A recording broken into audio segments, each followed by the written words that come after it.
Nasai meriwayatkan dari Abdullah bin Sarjas bahwa Rasulullah SAW bersabda, "Idza ata ahadukum ahlahu falyalqa ala ajzihi wa ajziha syai'an wa la yatajarrada tajarrudal irain." Jika salah seorang antara kalian menggauli istrinya, maka taruhlah sesuatu pada buah pinggulnya dan buah pinggul istrinya, ya, dan janganlah keduanya telanjang seperti dua ekor unta. Kata Abu Abdurrahman An-Nasai, hadis ini adalah hadis mungkar. Sadaqa bin Abdullah salah satu perawi yang sangat lemah.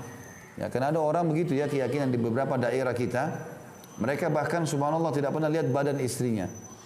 Karena merasa malu, aib, maka harus ditutup. Kecuali di depan umum itu nggak boleh. Tapi kalau dia berduaan, ini keliru. Ya, karena banyak riwayat menjelaskan kalau Nabi SAW pernah mandi berdua dengan Aisyah tanpa kain, ya. Kemudian Nabi SAW tadi Aisyah mengatakan, saya melihat Nabi SAW mandi junub dan saya melihat air basah turun. Artinya Nabi SAW dilihat oleh Aisyah tanpa menggunakan pakaian. Itu menandakan dibolehkan pasangan suami istri untuk itu. Ya. Yang penting sekarang orang menggunakan atau tertutup dalam sebuah ruangan. Jadi walaupun di atas ranjang tidak menggunakan selimut tidak melanggar. Ya. Nanti orang harus menggunakan selimut, menutup badannya karena ketakutan. Sama juga pernah pertanyaan masalah wudu. Boleh nggak wudu di kamar mandi sementara saya telanjang? Ya boleh asal bukan tempat umum. Kalau di tempat umum orang lihat ya nggak boleh. Ya maaf, tempat umum seperti ini. Kan di kali, di sungai ya. Ada orang begitu kan? Ada orang begitu. Di sungai nggak boleh. Tapi kalau di tempat tertutup kayak kamar mandi di rumah kita, nggak ada masalah.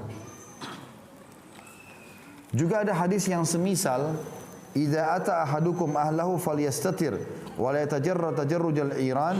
Jika salah seorang dari kalian menggauli istrinya, maka pakailah penutup dan jangan keduanya telanjang seperti dua ekor unta. Hadis ini disebutkan sangat lemah, disebutkan oleh Ibnu Asakir. Dalam riwayatnya, dalam sanadnya terdapat Al-Ahwas bin Hakim, seorang perawi dhaif atau lemah, dan ada Al-Walid bin Qasim, seorang perawi yang lemah juga. Semisalnya juga ada hadis yang diriwayatkan oleh Aisyah radhiyallahu anha, "Ma ra'aitu aurati Rasulillah SAW qad." Aku tidak pernah sama sekali melihat aurat Rasulullah SAW. Dalam satu riwayat dikatakan, "Lam yara minni Rasulullah SAW wa lam ara minhu." Rasulullah SAW tidak pernah melihat auratku dan aku tidak pernah melihat auratnya. Ini diriwayatkan Abu Nuaim dan dalam sanadnya terdapat pendusta yang bernama Barakah bin Muhammad Al-Halbi. Berarti hadis ini mungkar, enggak diterima. Enggak benar Aisyah enggak pernah lihat aurat Nabi, Nabi tidak pernah lihat aurat Aisyah. Ini hadis yang mungkar, ditolak oleh para ulama. Makanya di sini dijelaskan di footnote-nya.